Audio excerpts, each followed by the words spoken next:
Bon midi à tous et à toutes. Je vous confirme qu'il y a de la fébrilité dans l'air, mesdames et messieurs. On arrive au point culminant de la semaine de la fête, presque qu'à la fin. Je pourrais même appeler ça la cerise sur le sundae ou sur le gâteau, là. Je ne sais pas comment on vous peut l'appeler, le bonbon de la semaine.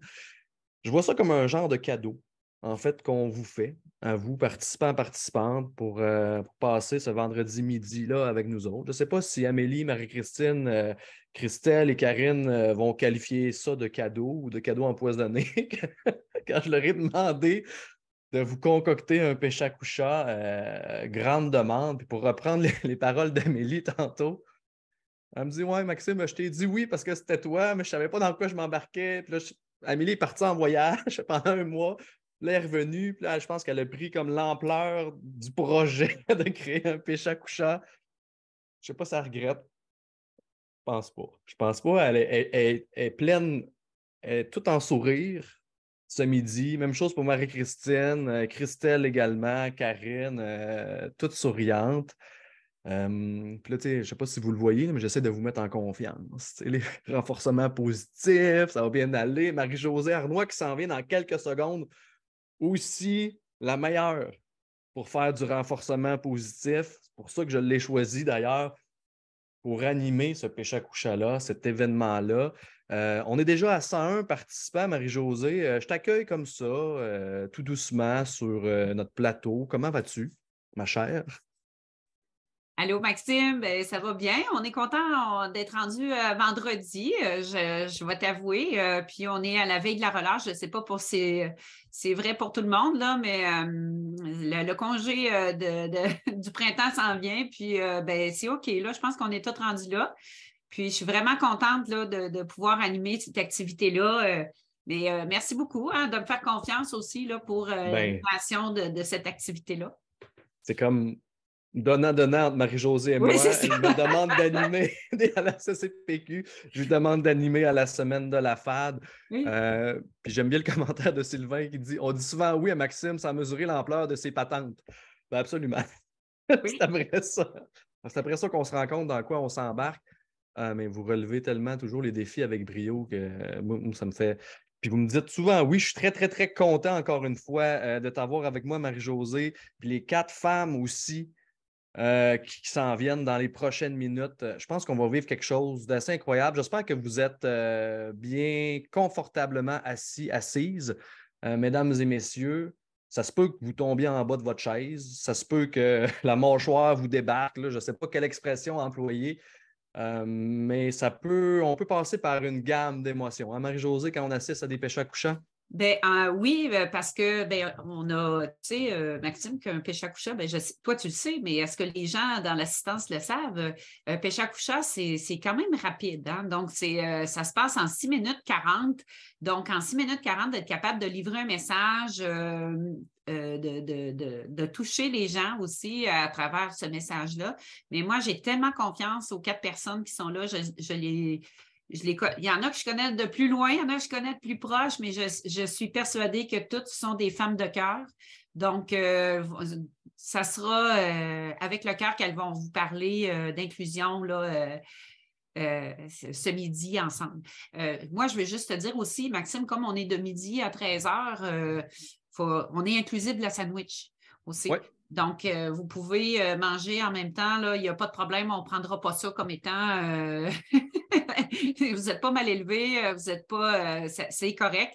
Donc, on accepte la sandwich ou la soupe ou ce que Ben, vous voudrez. ben, absolument. Est-ce que tu désires, Marie-Josée, que je te partage l'écran, mon écran avec ta petite présentation ou tu voulais Oui, le faire de ben ton moi, ça côté? ferait bien mon affaire. Voilà. Oui, on va. Ben en fait, là, on a fait un petit peu d'accueil ensemble. Et ensuite de ça, ben, j'ai une petite mise en contexte à faire avant de laisser parler nos intervenantes. Donc, j'ai un petit. quand même, il m'a donné 5 minutes, puis là, je disais, c'est Sarah là, qui nous guidait, j'ai dit, dis-moi combien de temps que j'ai, parce que pour les gens qui me connaissent, ils savent que 5 minutes, je peux déborder. Okay? Donc, je peux vraiment prendre le plancher en masse. Donc, surtout quand on parle d'inclusion, qui est un sujet pour lequel il me tient, qui me tient à cœur vraiment, pour lequel je travaille. Donc, pour les gens qui ne me connaissent pas, Marie-Josée Arnois, je suis conseillère pédagogique au service du récit, au service national du récit de l'inclusion et de l'adaptation scolaire. Donc, notre mandat principal, ça va être d'utiliser, de développer l'utilisation du numérique auprès des élèves qui ont différentes difficultés et handicaps. Donc, on travaille vraiment sur la différence. Hein, c'est vraiment un concept avec lequel on travaille. Puis le concept de justice, là, ce sont vraiment 2 concepts que je travaille à tous les jours. Donc, écoute, Maxime, je commencerai tout de suite ma présentation si tout le monde, vous êtes prêts. Donc, dans notre titre de Pécha Coucha, on dit tous et toutes uniques. Inclusion au centre de nos pratiques. Donc, c'est ça qui est le titre de notre présentation de ce midi. Et là-dedans, tu sais, Maxime, là-dedans, il y a comme 2 concepts là, qui sont vraiment centraux là, dans le titre. Donc, il y a l'unicité, hein, quand on est unique. Et tu as le concept de l'inclusion aussi, là, qui est quand même au centre du titre de la présentation. Donc, je commencerai peut-être par le mot unique. OK? Donc, unique, l'unicité, la singularité des gens. Donc, qu'est-ce que ça veut dire, dans le fond, être unique? Qu'est-ce qu'on pourrait se dire ensemble? Bien, on pourrait dire qu'être unique, d'abord, c'est d'être soi-même. Donc, c'est d'être bien dans qui on est aussi. Et donc, être soi-même, ça veut dire que je ne suis pas pareil à quelqu'un d'autre. Donc, nécessairement, je suis différent. Donc, l'unicité vient avec la différence. Mais ce n'est pas suffisant pour parler seulement de différence. OK? La différence, ça peut être plus grand que ça. On peut aller plus loin que ça. Donc, juste le fait d'être différent, ça ne veut pas dire nécessairement que j'ai une belle identité. OK? Il faut aller plus loin que ça. Donc, on ne peut pas seulement construire notre identité par rapport à notre différence, par exemple. Donc, je prends la citation qui est, je vais revenir dans la diapo avant. Là, tu m'as-tu minuté, là? Tu es en train de faire un pécha couchant. Oui, c'est ça. Donc, la différence, ça ne doit pas être fondé non plus sur la supériorité ou l'infériorité des autres. Puis ça, c'est pas moi qui dis ça, c'est Aristote quand même. Donc, quand on est différent, ça ne veut pas dire qu'on est inférieur à quelqu'un ou supérieur. Ça, c'est important parce que ça va venir avec le concept de justice que je parlais tantôt. Donc, être différent. Donc, on a des élèves avec des besoins particuliers ou des élèves qui ont des différences, hein, on va les nommer comme ça, mais ça ne veut pas dire qu'ils sont supérieurs ou inférieurs aux autres, ils sont de même valeur que les autres. Et vous voyez la petite caricature de Fabrice R à côté, dire bien, la différence, dans le fond, quand on dit qu'on est normal, mais on va dans un groupe de différents, bien, c'est nous qui est différent. Donc, la différence, c'est toujours quelque chose de bien relatif selon le contexte dans lequel on va se placer. Alors, être différent, c'est unique, en résumé, c'est ce que je peux dire. Et la différence, c'est une richesse. Alors, j'irai à l'autre diapo, Maxime, si tu permets. Alors, le deuxième mot qu'on avait dans notre titre, c'est l'inclusion. Donc, vous avez peut-être déjà vu l'infographie qui est ici, est en anglais. Donc, qu'est-ce que c'est que l'inclusion? Bien, on a une représentation, comme je vous disais. Donc, des fois, on est en intégration, tu sais, de nos jours, là, on essaye de passer de l'intégration vers l'inclusion. Donc, peut-être on est entre les deux images qui sont là. Et là, vous allez voir la dernière au bout qui est l'unification. Donc là, vous allez dire, bien là, c'est tout le monde pareil. Oui, mais là, on ne veut pas revenir dans l'ancien pattern d'avant où est-ce qu'on était en exclusion. Là, c'est pas là qu'on va aller. Quand on va parler d'unification, c'est que là, on va se rendre compte que la différence, c'est la norme. Donc, quand être différent, dans le fond, c'est quelque chose de normal.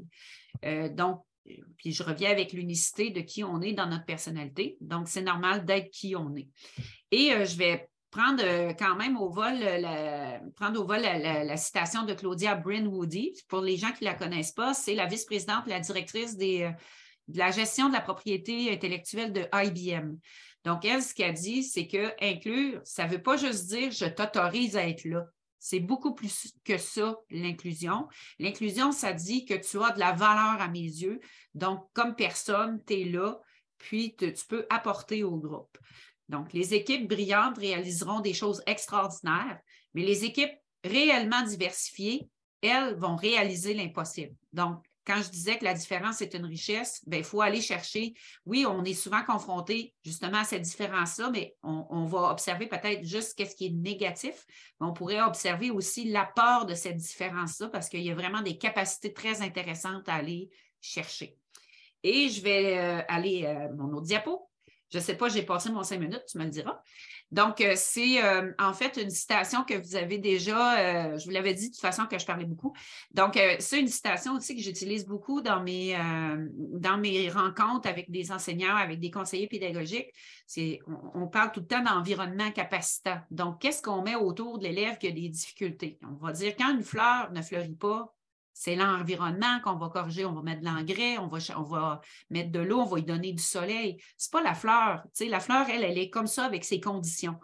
Je ne dis pas qu'il n'y a pas de travail à faire sur la fleur. Là. OK, si on parle d'être humain, chaque personne a un travail à faire sur lui-même. Mais nous, comme intervenants scolaires au niveau du communautaire, on a vraiment un pouvoir autour pour permettre à chaque personne de développer son plein potentiel. Qu'est-ce que je mets autour de l'élève ou de l'apprenant pour qu'il puisse grandir du mieux qu'il peut dans toute sa capacité? Donc, nous, on est le terreau, en fait, des personnes qui nous sont confiées, que ce soit du primaire à l'université. Qu'est-ce que je peux faire pour que chacun puisse réaliser son plein potentiel? Et c'est un conférencier d'Amsterdam en passant, là, Alexander, je ne prononce pas son nom de famille parce que vous allez rire de moi jusqu'à la fin du pêche à couchard. Je vais terminer maintenant, je vais conclure avec mon idole de tous les temps qui s'appelle Albert Jacquard, qui est décédé maintenant en 2013. Donc, Albert Jacquard, qui est un chercheur, un biologiste, un généticien, un ingénieur, philosophe et un essayiste. Donc, c'est vraiment quelqu'un qui réfléchit. Ce qu'il nous dit, il y a de l'espoir dans le milieu scolaire. Donc, il dit, je m'accroche à l'espoir que l'école est peut-être le principal acteur de transformation de handicap en source d'énergie. Donc, ce que je vous disais, c'est que les difficultés, servons-nous-en comme étant un moteur pour faire avancer les individus, mais faire avancer l'ensemble des individus ou la communauté. Donc, voilà, je vais terminer avec ça. Donc, parlons d'environnement qui permet la croissance. Donc, je répète un petit peu. Et nous, la question qu'on aurait à se poser, c'est quelle est notre intention, nous, comme pédagogues, pour les citoyens de demain? OK? Donc, c'est avec eux qu'on travaille, peu importe l'âge qu'ils ont. Puis, je vous dirais que ce que vous allez entendre dans les 4 prochaines présentations, bien, vous allez voir que quand on a de l'ouverture, puis quand on fait preuve d'accueil et d'inclusion, bien, on peut changer des parcours de vie. Donc, moi, c'est ce que je veux que je vous donne une intention d'écoute. Donc, dire, bien, comment le parcours de vie de ces individus-là ont été changés. J'espère que j'ai bien mis la table. Je vous souhaite, moi aussi, je me suis préparée. Là, j'ai dit, qu'est-ce que je vais leur dire? C'était très stimulant tout ça. Alors, on commencerait avec notre première intervenante, ma chère Christelle. Christelle, là, qui est une collègue de travail au Récit, donc qui est un récit local. Si je ne me trompe pas, tu es à Marguerite-Bourgeois, au centre de service Marguerite-Bourgeois. Donc, Christelle, toi, tu vas nous parler sur la route de l'inclusion. Donc, je te laisse entre les bonnes mains techniques de Maxime pour faire ta présentation. Merci, Marie-Josée.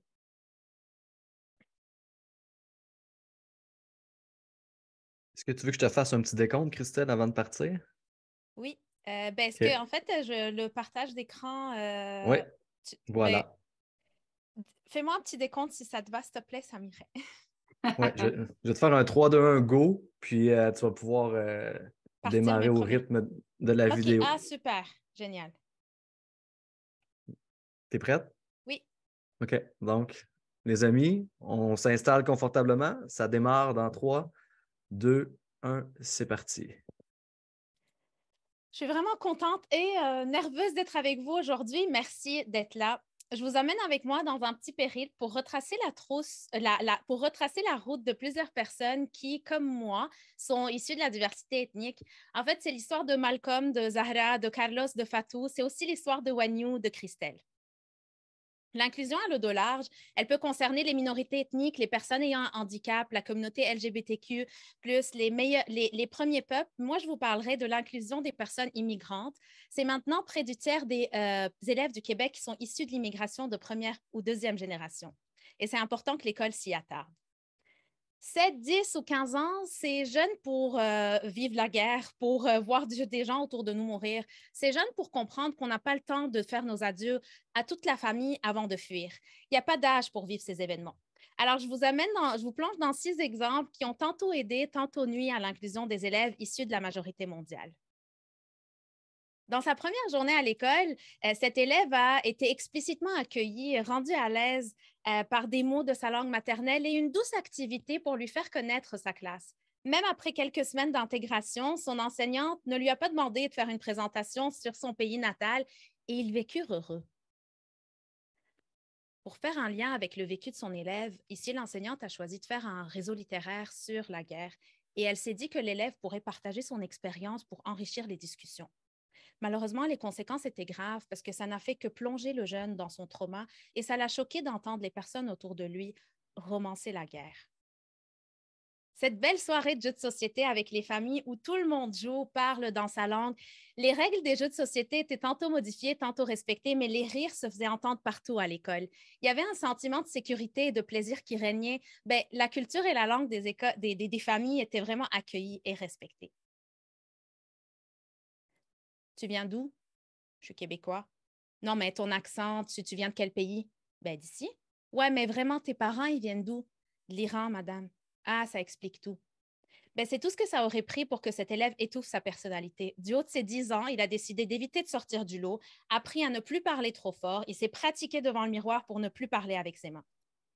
Alors qu'ici, pendant une rencontre de parents, l'enseignante, voyant que l'interprétation de la situation était très différente, elle a décidé de ne pas opter pour un conflit de valeurs, de prendre un peu de recul, d'écouter les parents et de mettre l'accent sur ce qui les réunissait plutôt que ce qui les séparait.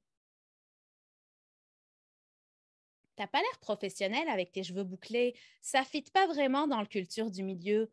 Pour que tu sois prise au sérieux, peut-être essayer de te lisser les cheveux, ça va être plus professionnel. Si vous êtes choqué par ces affirmations, sachez que c'est le quotidien de nombreuses personnes autour de vous. Peut-être même votre élève ou votre collègue, même s'il n'en parle pas. Des fois, les blessures sont visibles. Des fois, elles le sont moins. Mais l'inclusion, ça passe par des actions. Ça passe par l'éducation. On va apprendre à vivre ensemble. On veut ouvrir notre esprit à la différence, célébrer les forces de l'autre, faire preuve de compassion, puis inviter les autres à se joindre à nous, même quand il y a une différence. Il y en aura toujours. Pour reprendre la citation de Verna Myers, la diversité, elle dit que la diversité, c'est d'être invité à la fête, mais l'inclusion, c'est d'être invité à danser. Je veux que la personne en face de moi se sente accueillie et valorisée, même si elle ne connaît pas tous les pas de la chorégraphie. Il faut bien que quelqu'un lui offre l'opportunité de démontrer ce dont elle est capable de faire. Donc, en gros, ce dont les jeunes et ces personnes ont besoin, c'est qu'on leur ouvre nos bras, qu'on les accueille sans jugement, sans poser d'étiquette, mais surtout, sans reproduire les préjugés véhiculés par les médias, par la société. Je ne vous laisse pas sans vous présenter quelques pistes. Pour créer un climat d'école ici qu'on voit en jaune qui soutient le bien-être, on doit entretenir une attitude et un discours positif à l'égard de la diversité. Comment être une vraie ou un vrai allié, vous allez me dire, mais participer à la création de ce milieu de bien-être. Intervenez si vous entendez des propos offensifs. Corrigez de façon bienveillante les termes que les autres utilisent, parce que les mots comptent. Et aussi, une autre piste, c'est de faire en sorte de se tourner vers sa communauté. La famille est essentielle. Il ne faut pas hésiter à inviter les familles à l'école et ça, en dehors des rencontres formelles. Ça a tellement eu un impact dans ma vie. Prenez votre temps et soyez patient et bienveillant parce que les familles ont du vécu. C'est plus que des dossiers. Favoriser le sentiment de sécurité des élèves, ça passe par des petits gestes, je vous disais, par des actions. Montrer l'intérêt envers ce qu'ils font. Écoutez vraiment les jeunes. Posez des questions pour mieux les connaître et connaître leurs besoins. Puis faites en sorte qu'il y a des opportunités égales pour toutes et pour tous. Je vous disais d'inviter les personnes à danser et pas seulement les inviter à la fête. Pour revenir à cette citation et même pour aller plus loin dans ce travail de justice et d'équité, il faut donner du pouvoir à toutes et à tous parce qu'éventuellement, ultimement, j'aimerais tellement, mais ces personnes marginalisées, il faudrait qu'elles puissent se joindre à la piste de danse par eux-mêmes sans nécessairement se le faire demander. Vous me suivez? Vous savez qu'on a tous des biais, hein? Pensez à quelqu'un qui dirige une entreprise. Prenez une seconde. À quoi il ou elle ressemblerait? Qui serait le candidat ou la candidate idéale? Vous avez pensé ou imaginé une personne, vous lui avez attribué une identité, une ethnie, un sexe, une culture. vous avez consciemment ou inconsciemment fait des choix. Nos biais affectent la manière dont on voit les choses. Ils ont un impact sur tout ce qu'on fait, à quoi on pense que ressemble l'intelligence, avec qui on parle, avec qui on choisit de ne pas parler, à qui on donne une chance de plus, à qui on vient en aide. Bien, tout ça a un impact, puis je vous invite à aller à la recherche de vos biais. Parce qu'en cherchant nos biais, puis ça nous permet de devenir de meilleurs leaders, pour mieux comprendre ce qu'il y a dans la valise de l'autre, pour devenir de meilleurs leaders inclusifs. Donc, pour ce faire, on va admettre qu'on a tous des biais. C'est la première étape. Après, on va essayer de les identifier en écoutant vraiment. Puis lorsqu'on écoute, je vous invite à observer vos réactions, vos questionnements, vos jugements par rapport à ce que vous entendez. Dans les actions présentées, il y en a qui ont aidé Malcolm, Zahra, Placide, Christelle à cheminer et d'autres qui ont alourdi leur valise. Prenons des risques pour avancer ensemble et ça vaut toujours la peine de 1. Valider pour qui les initiatives sont porteuses de sens et comment on va faire pour construire de plus grandes pistes de danse plutôt que de plus hauts murs.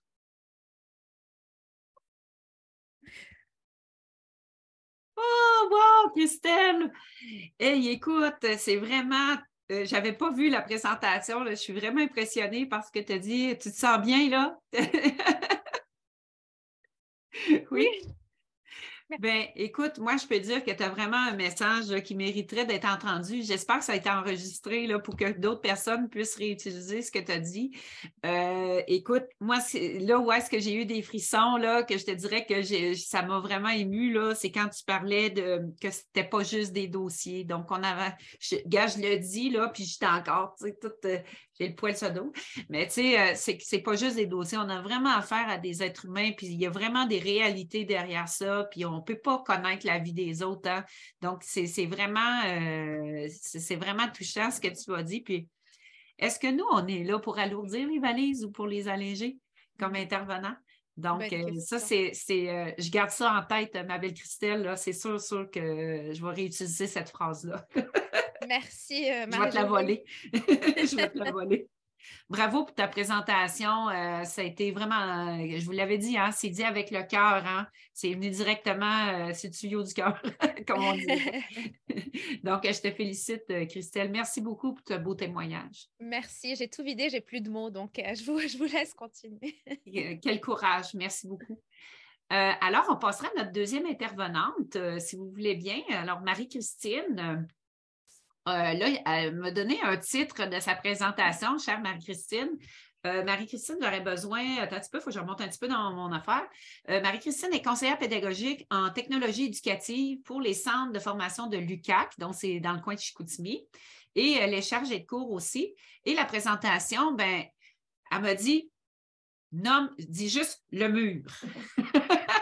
Donc, on va voir s'il y a des murs à surmonter. Il faut savoir s'il faut faire le mur aussi. Il y a un mur, faire le mur, c'est une expression qui dirait s'enfuir de quelque chose. Donc, je te laisse aller, Marie-Christine. Je suis vraiment curieuse de t'entendre. J'ai hâte de voir ce que tu as à nous présenter. Merci beaucoup, Marie-Josée. Donc, Maxime, je vais avoir besoin d'un petit décompte aussi.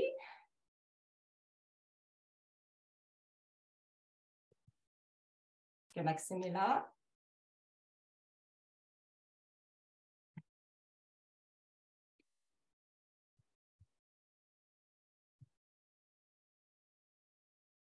Donc, on va attendre. Est-ce que tu m'entends, Marie-Christine? Oui, je t'entends, Maxime. C'est bon. Excellent. Donc, est-ce que tu es prête? Donne-moi un petit décompte de 3 à 4 secondes, puis ça va être parfait. Parfait, donc. Je vais fermer mon micro. Oui, on peut fermer les micros. Encore une fois, on est très attentif. On démarre ça dans 3, 2, 1 et c'est parti. Bonjour à tous. Mon nom est Marie-Christine Dion. Je suis maman, ultra-traileuse, conseillère pédagogique et chargée de cours. Dans la vie, je suis une personne qui aime bouger et qui aime surtout relever des défis. Or, en 2013, après plus de 16 ans d'enseignement au niveau secondaire, je fais le saut comme chargée de cours à l'université et je frappe mon mur. Je me remets en question comme enseignante. Bien que ma formation en adaptation scolaire et mon expérience des dernières années m'aient préparée à faire face à la différence et à la diversité, c'est devant des étudiants universitaires démotivés et désengagés que je devais me présenter cours après cours. Très vite, je me suis remise en question. Je ne suis peut-être pas faite pour enseigner à l'université, je devrais arrêter. Toutefois, vous vous souvenez, je suis une coureuse de longue distance, les défis ne sont pas supposés me faire peur. Je me suis alors rappelé que je venais d'écrire mon seul livre à vie, ma maîtrise, et que l'un des principaux constats était qu'en raison de la diversité étudiante qui ne cessait d'augmenter au postsecondaire en devenant la norme, ce qui était une excellente nouvelle, les enseignants devaient maintenant réfléchir à leurs cours différemment. J'allais donc prêcher par l'exemple. Je me suis mise à lire des recherches, à consulter des collègues, à voir comment je pouvais faire autrement. On se rappelle que nous sommes en 2013 et que la notion de pédagogie inclusive n'est pas encore très répandue dans le milieu de l'éducation au Québec. On parle plus de CUA, mais surtout dans les établissements anglophones. Je me devais donc de trouver un équilibre entre les changements que je voulais et devais apporter et ma vie personnelle. Le sport me nourrit, vous le voyez bien, et j'ai de jeunes enfants. Je devais me tracer une ligne bien évidente pour ne pas me laisser embarquer dans le tourbillon de la préparation qui n'en finit plus. Pour mieux accompagner mes étudiants, je devais faire des choix judicieux et pas manger l'éléphant en une seule bouchée. Une chose est alors devenue prioritaire selon moi pour arriver à cette forme d'équilibre. Je devais essayer le plus possible d'anticiper les obstacles et de mieux comprendre les besoins de mes étudiants dès la conception de mon cours pour ne plus avoir à réagir en cours de trimestre. Je devais mieux les connaître, mieux prévoir. J'ai alors découvert 2 mentors spirituels. Le premier, c'est le processus de la dynamique motivationnelle de Roland Villot. Comment moi, comme enseignante, je pouvais venir influencer cette dynamique chez mes étudiants et ça, peu importe leurs besoins, leurs caractéristiques et les défis qui se présentaient à eux dans leur parcours universitaire.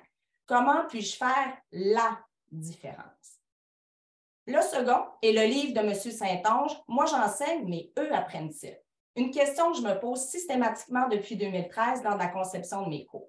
Ce sont donc des exemples concrets avec l'application de ces postulats et la dynamique motivationnelle que je vais vous partager dans les prochaines diapositives en espérant pouvoir vous inspirer à mon tour.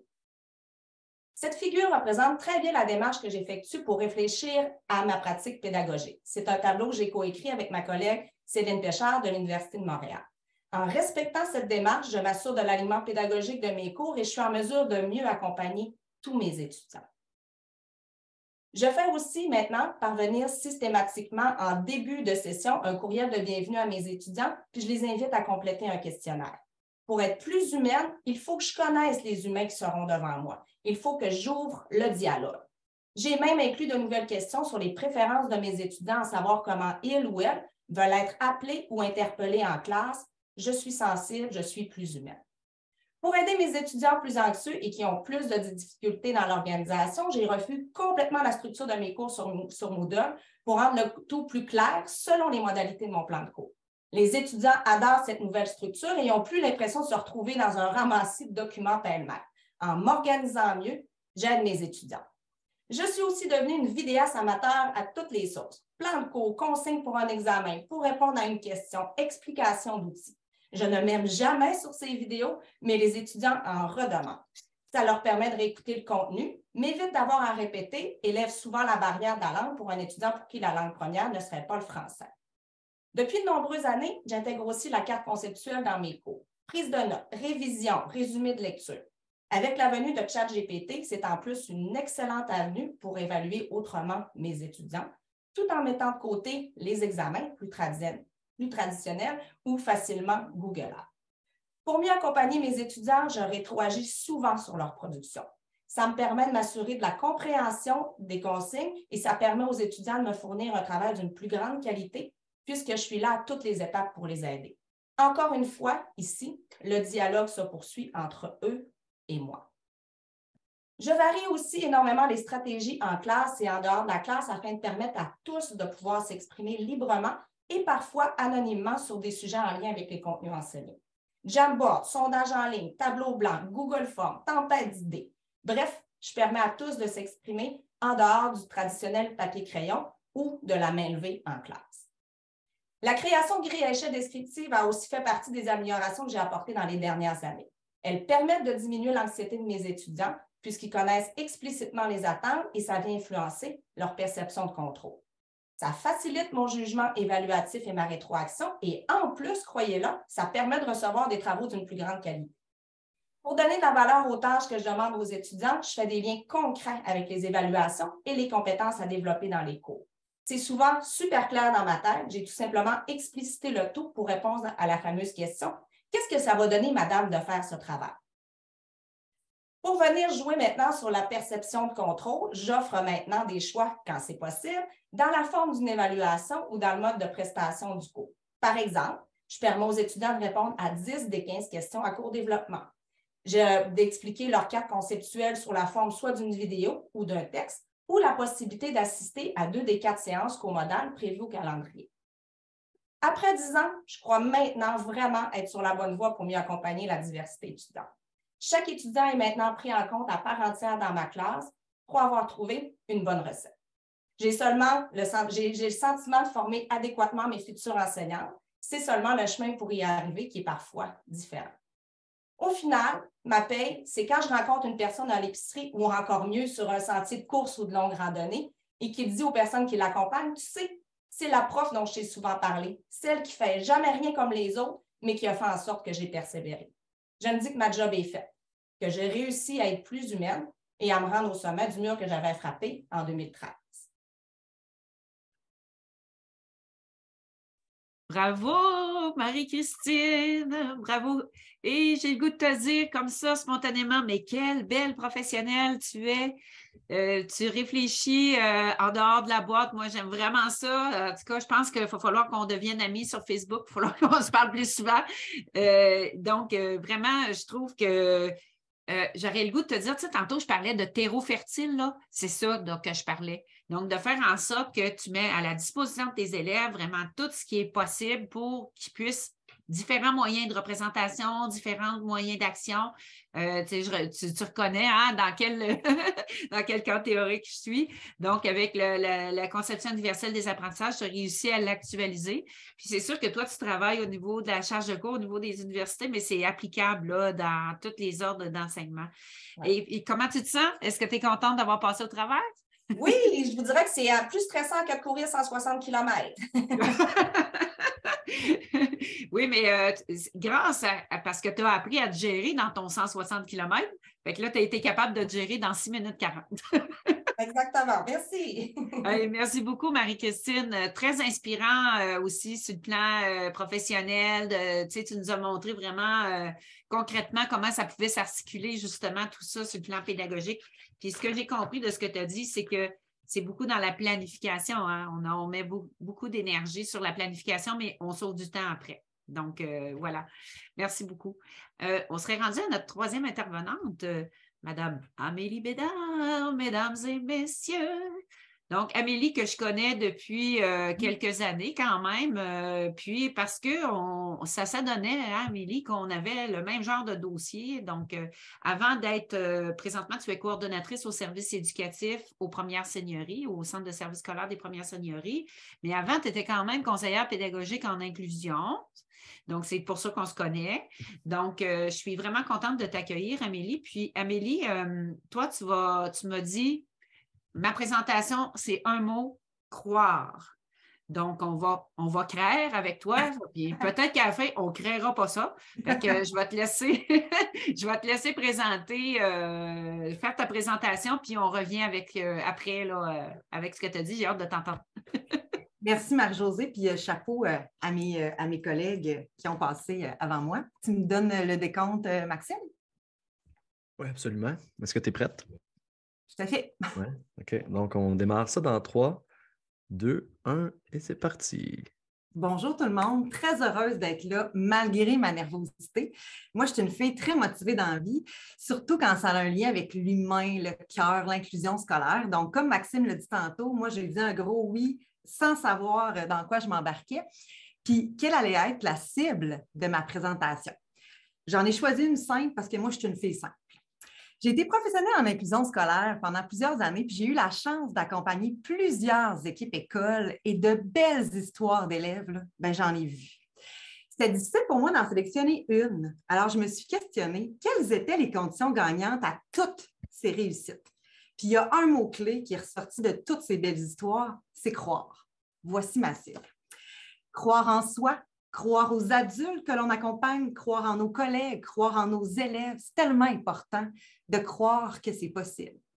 On n'a pas idée à quel point un si petit mot peut avoir un grand impact dans la réussite et sur le cœur.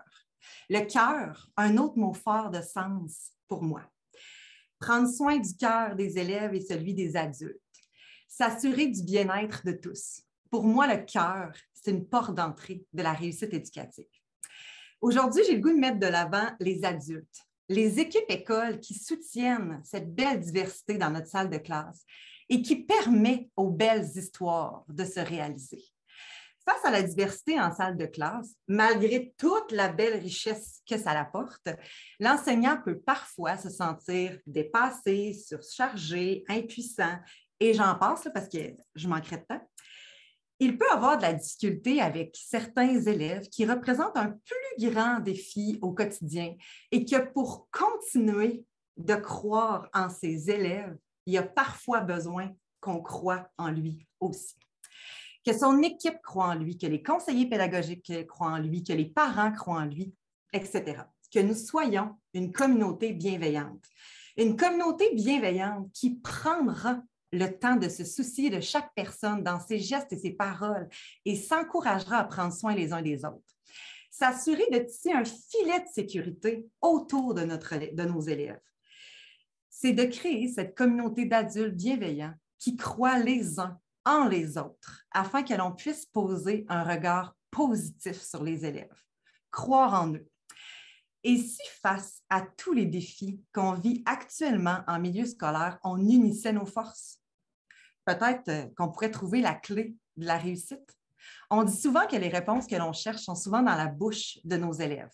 Donc, prendre le temps de les écouter, de les questionner, de les impliquer, en voilà une clé qui est intéressante. Quand je prends le temps de faire ça, d'écouter les élèves, je me rends compte à quel point la relation, le regard de l'adulte, des pairs, la recherche de l'autre et tous les gestes que l'on fait qui vont directement au cœur reviennent souvent dans leurs réponses. Je pense qu'il y a une clé là.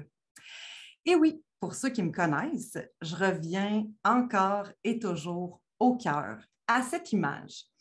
Tout humain, d'enfant à adulte, a besoin de sentir dans le regard de l'autre « Je sais que tu es capable. Je crois en toi. Je suis fière de toi. Je vois que tu fais des efforts. » Tout humain a besoin de ça. Je ne peux m'empêcher de profiter de ce moment pour mettre de l'avant mon analogie du cœur et du cerveau. Cette petite ficelle qui tente de maintenir un équilibre. Donc, qu'on soit adulte ou enfant, lorsqu'on vit des moments difficiles, notre petite ficelle autour du cœur grossit, grossit, grossit et enlève temporairement une partie de la ficelle de notre cerveau. Nous n'avons plus accès, temporairement bien sûr, à nos connaissances, à nos compétences, à nos stratégies, car le cœur est plein d'émotions. C'est à ce moment-là que l'enfant ou l'adulte a besoin d'un regard bienveillant, d'un geste, de quelqu'un qui le regarde tout simplement avec la conviction qu'il croit en toi. Et c'est là que l'équilibre cœur-cerveau pourra revenir et que nous aurons accès, adultes comme enfants, à notre plein potentiel. Parfois, avant même de croire en soi, c'est parce qu'on a vu quelqu'un croire en nous. C'est là que je veux revenir avec ma cible de départ, croire. Croire que l'on peut y arriver ensemble. Et à l'intention de mon partage d'aujourd'hui, de faire briller les adultes du monde scolaire qui naviguent parfois dans les eaux troubles puisqu'ils font face à différents défis au quotidien et à différentes tempêtes, et que la visibilité peut être parfois réduite, qu'il peut être essoufflant de naviguer dans ces conditions. Puis dans ces moments-là, prenez un temps d'arrêt. Souvenez-vous pourquoi vous naviguez, pour qui vous naviguez, quelles sont les ressources qui vous entourent. J'ose croire que moi, j'ai été un phare qui devait éclairer très fort pour que les enseignants qui naviguaient dans les eaux troubles se tournent vers moi quand il y avait des tempêtes, parce que moi, je croyais en eux. Par moments, vous allez chercher un phare et à d'autres moments, vous allez être un phare pour quelqu'un d'autre, pour vos élèves. Il est normal d'avoir besoin d'un phare et il est souhaitable d'être un phare pour les autres. Croyez en vous, croyez en vos collègues, croyez en vos élèves. Et pour que nos élèves voient concrètement cette croyance profonde, ça passe souvent dans nos yeux et ça vient du cœur. Et dans ce temps-là, c'est là que la magie opère. C'est là que la magie opère et qu'on voit des belles histoires d'inclusion qui naissent. Et en terminant, je capote, j'ai quand même réalisé ce défi qui était loin de ma zone de confort. Et je ne pensais pas non plus qu'en quelques minutes, j'allais dire autant fois le mot croire, croire, croire, croire, croire. Mais je voulais vraiment que vous partiez avec ça. Puis c'était peut-être ça, dans le fond, le défi, de dire le mot de croire le plus souvent possible. Fait que je vous remercie d'avoir pris le temps de m'écouter. Mon partage, il est simple, mais il vient vraiment du cœur. Et je vous le jure que c'est le fil conducteur de toutes les belles réussites que moi j'ai vues. Oh, merci, Amélie. Merci, merci pour ce beau message d'amour parce que tout ça, ça part du cœur, bien sûr. Hein? Donc, c'est ça. Puis tu vois, si tu regardes là, dans les écrans, il y a des gens qui t'en envoient des cœurs aussi pour te dire que tu as réussi à les toucher. Moi, je te dirais, là où est-ce que tu es venu me chercher, c'est ça, c'est d'exister dans le regard de l'autre. Et ce que j'ai beaucoup aimé aussi de ce que tu as dit, c'est que oui, on pense inclusion en termes d'élèves, mais il faut être inclusif aussi envers nos collègues, envers les adultes avec qui on travaille. Puis des fois, on a moins d'affinité peut-être avec des gens, mais c'est peut-être le seul sourire qu'ils auront dans la journée. C'est pas vrai que pour les élèves, c'est vrai pour l'ensemble des adultes là, qu'on côtoie tous les jours. Et merci vraiment beaucoup. Et avant que tu parles, je croyais en toi, Amélie. Donc, j'étais certaine que tu allais réussir à venir nous toucher, de croire au potentiel. Je croyais à ton potentiel, Amélie, avant que tu parles. Donc, vraiment, on se rejoint, hein? C'est vraiment un beau. On ne s'est pas tant parlé que ça. On se rejoint vraiment beaucoup. Et comment tu te sens après cette expérience où est-ce que tu as dit oui, la tête, les oreilles dans le vent?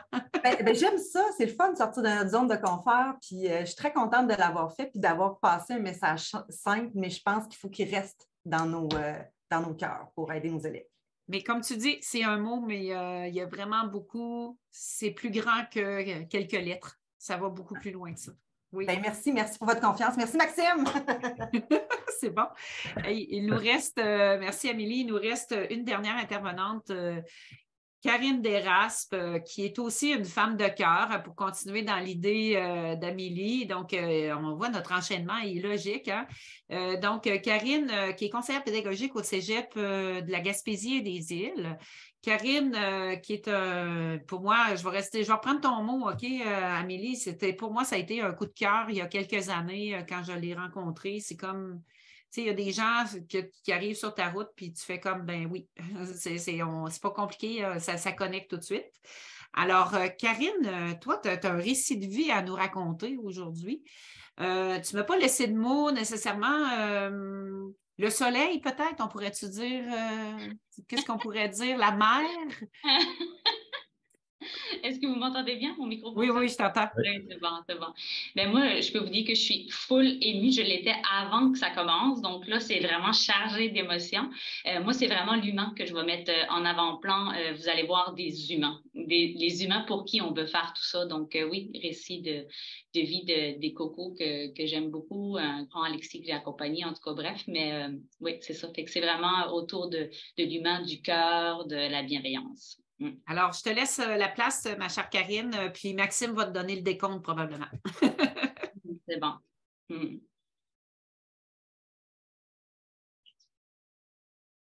On va partager l'écran, Karine, puis c'est bon. Tu me diras si tu es prête, puis on y va quand tu veux. Ouais. On y va. On est en 3, 2, 1, c'est parti. Oui, bonjour tout le monde. C'est ça, Karine Desraspes, conseillère pédagogique là, au Cégep de la Gaspésie des Îles. En fait, oui, c'est ça. Quand Maxime m'a demandé là, de partager au niveau de l'inclusion, c'est vraiment les humains qui me sont venus dans le cœur, tout simplement. Et je suis vraiment heureuse de passer après vous, les filles. Toutes finalement, ce que vous avez proposé, ce que vous partagez comme idée, comme outil, c'est pour ces gens-là. Moi, je vous montre les humains derrière l'inclusion pour qui on a envie de faire tout ça. Donc, ici, ce qu'on voit à l'écran, c'est Alexis. Alexis, mon filleul, que j'ai beaucoup accompagné. Alexis, qu'on voit ici, il n'avait pas commencé l'école encore. Donc, c'est le début d'un rêve, le rêve d'être un pompier. Mais il n'a pas conscience de ce dans quoi il s'embarque dans l'école, qui s'en vient, et non plus de ses difficultés peut-être. Donc, du passage de la première photo à devenir pompier, il y a tout un parcours rempli d'embûches. Mais il y a des gens qui n'ont pas cru en lui sur son parcours, d'autres y ont cru. Donc, Alexis, au bout de l'échelle, pour monter au bout de l'échelle, ça y a pris de monter les marches une à la fois. Et ici, j'écris « Laissons-les rêver ». On voit Alexis un peu plus grand. Alexis a refait sa 4e année. Déjà au primaire, on pensait que ce serait un décrocheur. On croyait plus ou moins en lui, avec beaucoup de 10, toutes les 10 qu'on peut imaginer, dyslexie, dysorthographie, mais aussi déficit de l'attention. Et pour devenir pompier, il avait besoin ben c'est ça, il croyait beaucoup en son projet, mais ça lui prenait des capacités physiques, aptitudes humaines, un dossier académique hors pair parce que c'était un programme contingenté. Et comment Alexis est arrivé à tout ça, c'est vraiment en croyant à la force de ses aptitudes humaines et à la force de sa capacité physique, qu'il a misé là-dessus et avec des gens qui ont cru en lui sur son parcours, comme par exemple ici un enseignant qui a cru à lui. Et quand Alexis me parlait de son enseignant, il disait « Hey, ma tante Karine, c'est incroyable. Tu sais, mon prof, il croit en moi. » Fait que c'est vraiment là-dessus qu'il a été chercher ses bases, ses solidités, parce que il y a des gens comme des API qui lui disaient que c'était impossible. Ici, on voit, c'est la famille qui ont cru en lui avec soutien, avec confiance, avec fierté. Et je suis sur la photo, je suis émue de le voir. Le jour où Alexis a été diplômé, j'ai pris l'avion des Îles-de-la-Madeleine pour 24 heures juste pour aller l'embrasser, le féliciter pour ce parcours très représentatif pour moi. Et ici, on voit l'accomplissement derrière. Donc, l'accomplissement, c'est vraiment Alexis aux Îles-de-la-Madeleine, qui est devenu pompier volontaire, mais aussi en prévention des incendies. 15 jours après avoir décroché son diplôme, il a eu un téléphone qui avait un travail pour lui dans sa région. Donc, quand on laisse tomber les barrières, quand on laisse les gens croire en nous, quand on se laisse accompagner aussi, Alexis a eu des orthos qui l'ont accompagné chaque semaine. Ses parents ont investi dans tout ça. Et voilà, ici, la suite, c'est que Alexis, il a aussi 3 frères et sœurs qui n'est pas de famille biologique. Ma sœur, grand cœur, qui veut contribuer à un monde plus doux et bienveillant, un cœur à la fois, comme moi, d'une autre façon. Donc, Alexis accueille dans sa famille aussi ces beaux petits cocos qui ont des particularités, des besoins tout aussi grands que lui. Donc, il est capable de les accueillir, de croire en chacun d'eux, comme moi, comme ma sœur, comme tous ceux qui les entourent. Donc, ici, on voit Samy, Alassie et Léna qui viennent justement de familles biologiques différentes du nord du Québec, avec chacun leurs forces et chacun leurs défis. Et moi, ce que j'ai envie, c'est qu'on se dise comment on peut miser sur les forces de ces enfants-là qui ont justement des grands défis au niveau de la motricité, au niveau du langage, au niveau des différents d'arriver dans une ville, les Îles-de-la-Madeleine par rapport à le nord du Québec, c'est tout à fait différent. Et ici, on voit Samy, son premier jour d'école, bien fier et tout à fait innocent par rapport à ce qui s'en vient pour lui. Donc, si on lui permettait de croire, si on permettait à Samy de croire en son avenir, peut-être à devenir une police, pourquoi pas, même si aujourd'hui, pour lui, sa façon de communiquer, il travaille très fort. Mais c'est ça, moi j'ai envie de croire en lui quand Samy voit mes yeux de tante aimante, quand il voit les yeux de Flavie, de Élie, mes enfants qui croient en lui, qui l'encouragent dans ses sports. Et si Flavie cueillait des canneberges avec lui, mais dans tout ça, on l'encourage à être un enfant, un citoyen rempli de rêves, d'envie, d'amour. Donc, moi, ce que j'ai envie de dire, c'est qu'il y a aussi les intervenants à l'école, mais il y a aussi la famille, l'entourage. Et toi, comme intervenant aujourd'hui qui m'écoute, et toi, de qui doutes-tu aujourd'hui? De qui tu crois pas en l'avenir finalement? Je t'invite à te poser la question. Est-ce qu'il y a quelqu'un dans ta classe, dans ta famille? De qui doutes-tu? Prends le temps d'y penser. Et quelle différence pourras-tu faire pour lui ou pour elle aujourd'hui quand la séance sera terminée, quand tu arriveras chez toi à la maison ou dans ta classe après-midi? Quelle différence pourrais-tu faire? Prends les exemples d'Amélie, de Marie-Christine, des autres, dans le fond de Christelle. Quel regard pourrais-tu porter sur lui, sur elle? Pour lui donner confiance, pour lui permettre de croire. Et ici, on voit Samy avec son enseignante, Madame Hélène. Et Samy, quand il arrive de l'école, il nous répète souvent « Moi, je l'aime, Madame Hélène ». Si Samy dit qu'il aime Madame Hélène, c'est parce qu'il sent que Madame Hélène l'aime, peu importe ses différences, peu importe ses difficultés, peu importe d'où il arrive.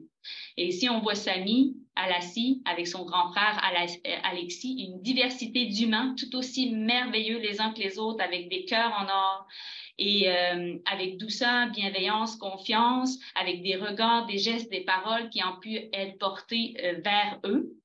Je pense que c'est possible que chacun d'eux développe leur plein potentiel. Et moi, je rêve vraiment d'un avenir où tous les enfants ont le goût d'aller à l'école le matin. Tous les enfants arrivent de l'école le soir en disant « Hey, j'ai passé une belle journée. » Peut-être que tel truc était plus difficile, mais je me suis sentie aimée, je me suis sentie accueillie, je me suis sentie écoutée, j'ai senti qu'on croyait en moi. Et pour terminer, mais juste moi, ce que je vise aussi, ce que je souhaite, c'est que les gens soient heureux au quotidien. Donc, peu importe ce qu'ils feront plus tard comme métier, moi, je souhaite que chaque journée à l'école, chaque journée à la maison, les enfants soient heureux, se sentent bien, avec un sentiment d'être efficace ou bien heureux. Et ici, c'est juste la pensée de John Lennon, tu sais, quand je serai grand, qu'est-ce que tu veux faire? Qu'est-ce que tu veux être? Heureux. Donc, il en dit, t'as pas compris la question? Non, c'est toi qui n'as pas compris la vie. Tu sais, le métier, où est-ce que je vais réussir mes sciences? C'est d'être heureux au quotidien, à chaque heure, à chaque jour, dans une salle de classe ou dans l'éducation. Donc, je vous remercie beaucoup de votre écoute, puis je vous souhaite de vraiment croire aux gens, partager avec le cœur. Merci de votre écoute. Merci de contribuer à un monde plus doux et bienveillant, un cœur à la fois. Oh, Karine, j'ai des gros frissons. Moi, j'aurais le goût de dire, est-ce que ta sœur, elle pourrait m'adopter aussi?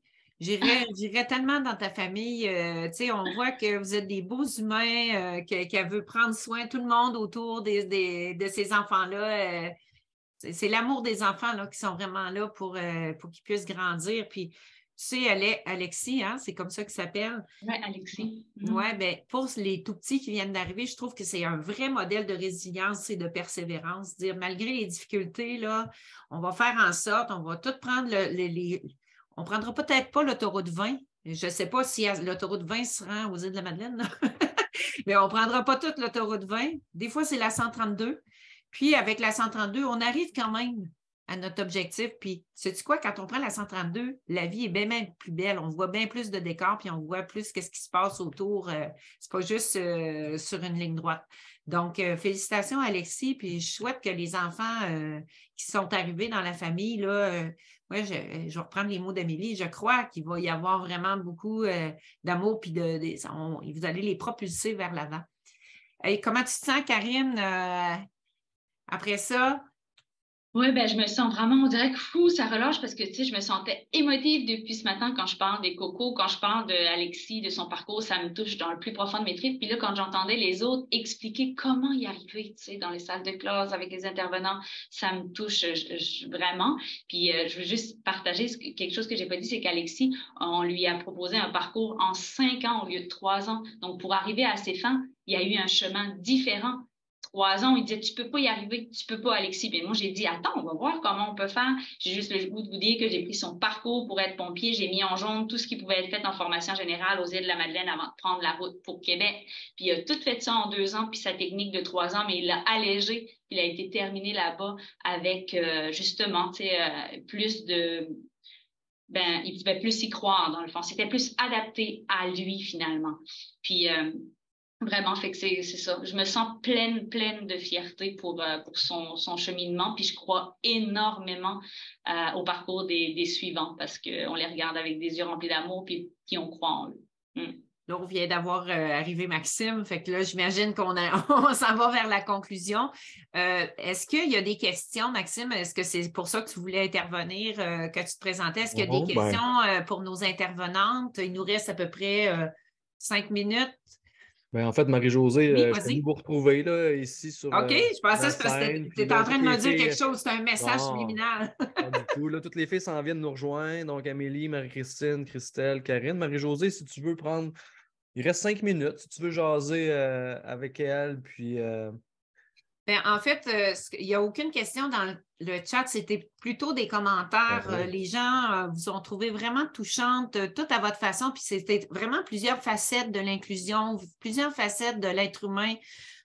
Puis tout le monde, je pense que ce que vous avez démontré à quel point le pouvoir qu'on a comme adulte autour des enfants. Donc, des fois, on ne pense pas qu'on a cette influence-là. Quelqu'un parlait des phares, je pense à Amélie. Donc, le phare, Karine, elle connaît ça aussi dans son coin. C'est important, des phares, pour se repérer. Donc, ça nous prend des personnes. Karine, tu parlais d'influence des adultes aussi autour, pas seulement scolaire. Marie-Christine nous a parlé des intervenants scolaires, tu sais, comment on pouvait justement être un terreau fertile pour ça. Tu nous as parlé, Karine, de la famille aussi qui était là. Christelle, c'est un mélange de pas mal tout ça, d'une communauté aussi. Puis Amélie, ben, c'est dans le regard de l'autre aussi. Donc, vraiment, mine de rien, l'influence, l'inter-influence qu'on a, ça a un impact sur le développement des personnes qu'on côtoie. Puis oui, on a parlé des enfants, mais c'est vrai aussi quand on est tout le temps, c'est tout le long de la vie, c'est d'exister dans le regard de l'autre, c'est vraiment important. Maxime, je suis correct dans ma conclusion? Es-tu content de ma conclusion? Moi, je suis encore ébahi par tout ce qu'on vient de vivre. Tu sais, comme les poils sur le bras. Je pensais que les poils allaient redescendre, là. C'est pas redescendu. Ben non, c'est long avec ça redescend. Encore des frissons. C'était vraiment, vraiment un moment unique, merveilleux. Je vous remercie à vous 5 de nous avoir fait vivre ça. Je ne sais pas si vous avez pris le temps de lire dans le clavardage, mais c'est phénoménal. Vraiment, là, je vais vous faire imprimer le clavardage, je vous l'envoie par la poste. Puis vous garderez ça précieusement. Participantes également, là, la rediffusion sera disponible la semaine prochaine. Partagerez ça avec vos collègues. Ça vaut vraiment la peine d'être vu et entendu par tous et par toutes. Encore une fois, un gros merci pour ce midi tout à fait unique, hein, comme le disait le titre de notre Péchakucha. Je vais demander à ma collègue Sarah de partager l'écran. Parce qu'on se retrouve, là, il est 13h. On a une petite pause d'1 heure avant de se retrouver à 14h. Donc, vous pouvez en profiter pour aller remplir le formulaire d'appréciation des activités. Donc, pour le Péchakucha en particulier, mais aussi pour les autres activités que vous avez vécues cette semaine. Ça sera un bon moment de nous envoyer votre formulaire. Parce que c'était la dernière activité, disons, formelle de la semaine de la FAD 2023. Parce que tantôt, on va être en mode un peu plus festif avec notre cocktail de clôture. Donc, code QR à l'écran, URL également mise à votre disposition dans le clavardage placé par mes collègues. C'est aussi le moment d'aller réclamer votre badge événementiel Gracieuseté de cadre 21. Donc, pour reconnaître votre développement professionnel, le temps que vous avez mis cette semaine, on va vous le redemander tantôt, là, ceux qui vont venir au cocktail de clôture, combien de temps vous avez passé avec nous cette semaine, parce qu'au total, là, c'était plus de 25 heures de formation en continu là, de développement professionnel. Donc, belle et grosse semaine qu'on a passée ensemble. Merci à Cadre 21 pour l'octroi du badge événementiel. Nos partenaires, bien sûr, fidèles partenaires, vous les voyez à l'écran. École branchée, Cadre 21, Immersion CP, les récits, Chenelière Éducation, vous clap. Le REFAD, les presses de l'Université du Québec, École en réseau. Énorme merci à vous tous. Bien sûr, également au ministère de l'Éducation et de l'Enseignement supérieur pour leur support financier. Je vous parlais du cocktail. Rendez-vous dans 1 heure tapant. On va être présent en mode peut-être un peu plus festif. On vous permet, si bien sûr le contexte à vous le permet, de peut-être vous ouvrir une petite consommation avec nous, alcoolisée ou non, bien sûr, pour venir jaser de vos coups de cœur, venir jaser de la semaine de la FAD avec notre comité organisateur qui vous a préparé tout un programme, mesdames et messieurs, en prime, plusieurs prix de participation à remporter. Donc, très, très hâte à 14h de vivre ça avec vous tous et vous toutes.